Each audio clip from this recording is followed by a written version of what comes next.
Alors dans cette vidéo, on va voir comment faire un effet de courbe sur PowerPoint 2007. Avec comme rendu, ici, vous avez l'apparition de chez le dentiste, le nombre de questions posées par le dentiste avec le nombre d'objets dans la bouche.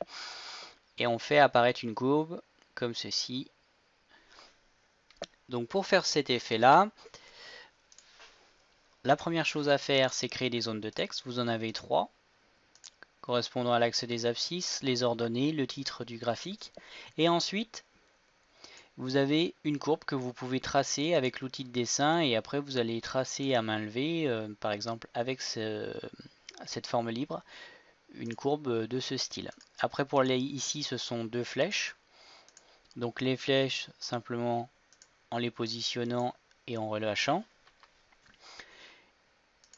Et pour la police, vous avez vu, c'est une police un peu comme le film, enfin la série télévisée qui s'appelle Alia.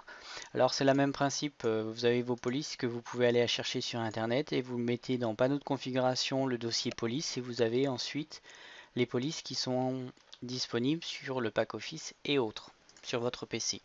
Donc une fois que ceci est fait, on va faire apparaître l'onglet animation avec ici animation. Vous avez animation personnalisée et vous avez la liste des animations dans votre diapositive. Donc vous avez en vert ce qui correspond aux effets d'ouverture et en rouge les effets de fermeture. Ce qui est en jaune par contre, ce sont les effets d'en face quand il y en a.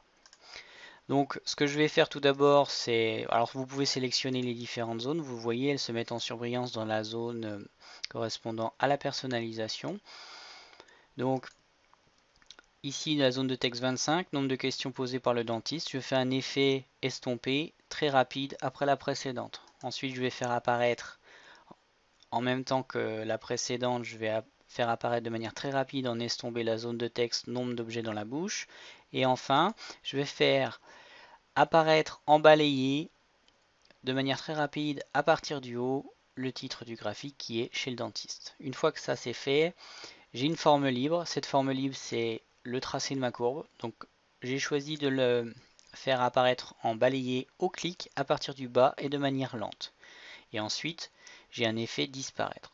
Si je souhaite garder ma courbe, j'enlève l'effet disparaître une fois que celle-ci est faite. Et en visualisation, avec ici le bouton de lecture, vous voyez ce que ça peut donner comme ceci. Et avec l'effet disparaître, une fois que ça arrive à la fin, la courbe disparaît. Voilà comment faire un effet de courbe sur PowerPoint. Je vous remercie pour votre attention et je vous dis à très bientôt.